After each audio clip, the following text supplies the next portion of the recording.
BYU basketball season, the most anticipated season in program history, is about to begin. Exhibition action coming up this Saturday as BYU takes on the Nebraska Cornhuskers in Lincoln. It's the first of a home-and-home series between the two programs in exhibition play. Wish it could be regular season, but we'll take exhibition nonetheless. And to get a insider look at the Nebraska Cornhuskers, he's a busy guy. He's got Nebraska football, who's riding high in the top 25, and then Nebraska ball as well. Ben Beecham from the Daily Nebraskan and Husker Online.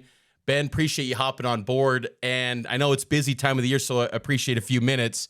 What's kind of the expectations of Nebraska basketball this year after, being one of the few teams in college basketball a season ago that actually ended their season on a win?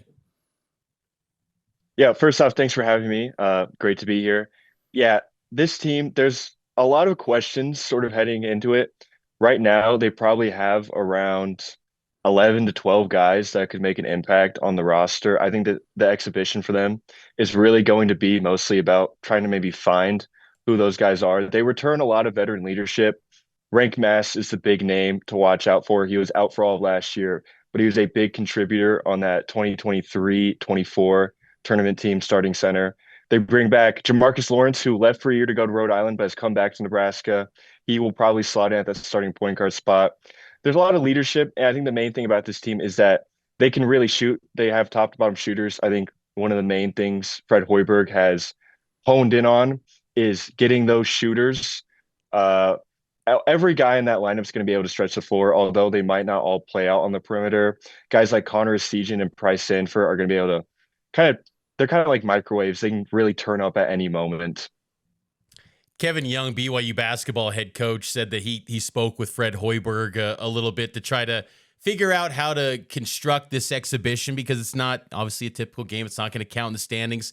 And as you noted, Coach Hoiberg's probably going to be looking at a lot of different personnel. What are some other objectives you think for Nebraska that they're trying to figure out in this exhibition against a BYU team that is perceived in the preseason as a top 10 team? I think one of the main questions Fred Hoiberg's had for this team is how are they going to hold up defensively? So I think seeing a team led by Kevin Young, who has NBA coaching experience, and they just be looking at BYU's starting lineup top to bottom, huge names. I mean, obviously AJ Dybantsa, that's the big name that everyone's looking out for. But guys like Richie Saunders and Kennard Davis are maybe as good as players you're going to get against early in the season. BYU might be the best team they see until Purdue in February. So I really think just seeing how this team can hold up defensively against that sort of top 10, maybe even top 5 level talent is what Fred Hoiberg wants to see. And along those lines, can't talk with Ben Beecham here. Daily Nebraskan, Husker Online does a lot of different stuff on Nebraska coverage. How does the Big Ten stack up? And I ask that because, BYU in the Big 12. The Big 12 typically prides itself on being the toughest basketball league in America. Last year, that title went to the SEC. Big 12 should be pretty deep. What's kind of the outlook for the Big 10, and where do you think Nebraska sits in that mix heading into the year? It's Purdue at the top, but you have teams like Michigan, UCLA, who really added a lot of great players. Michigan added Yaxel Lendeborg. UCLA added Donovan Dent. They invested a lot into those rosters. So they'll kind of make a run at it, but Purdue bringing back Braden Smith and Trey Kaufman-Renn is huge. They're going to be one of the best teams in the country, obviously. But even going down the line, you have teams like Washington, USC, Oregon, Indiana that have really loaded up their rosters. Indiana bring in DeVries from Drake. Or West Virginia, excuse me. They just have a lot of talent. There's a lot of talent. And I think Nebraska might be one of the few rosters in the Big Ten that didn't get significantly better, which is my main concern for the team. Now that all teams can make the Big Ten tournament, there's obviously no concern about them not making it. But if they only had 14, I think it'd be another season where you're concerned about them squeaking into that Big Ten tournament. Do you think this is the year that Nebraska can get an NCAA tournament win? I feel like the media gets asked that every single year heading into Nebraska basketball year, but I think there is a path for them to do that. I think they would. I think a lot of things would have to go well. I think they'd really have to find a solid, true point guard. I think all of their transfers would have to pan out. I think they would have to be as consistent shooting as they could be.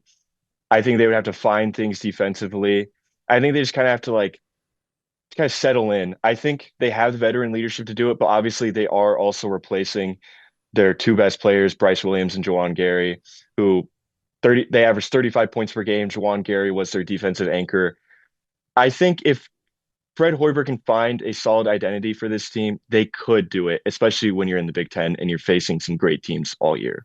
Last couple moments here with Ben Beecham, a daily Nebraskan, excuse me. What do you think the atmosphere is going to be like on Saturday? Tip-off, noon Central, 11 a.m. Mountain Time. Seems like ticket sales are going pretty good. What do you think that atmosphere is going to be like on a Saturday where Nebraska football is already taking care of business with Friday night football? What should we expect on Saturday for the atmosphere? I think it'll be good, not great. I think obviously it's fall break coming up this weekend for students, so you see a lot of people leaving town. Pinnacle Bank Arena, PBA, it's one of the more underrated venues in the conference. I'll say that. I think some national media would agree with me on that.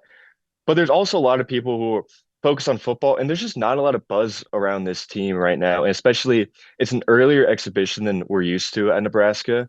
So I think they're just with football, big game coming up this week. There's just not a ton of buzz around basketball right now. But I do think when you have a team like BYU coming, I think there's a lot of people who want to see AJ Dybantsa playing his first game against another team.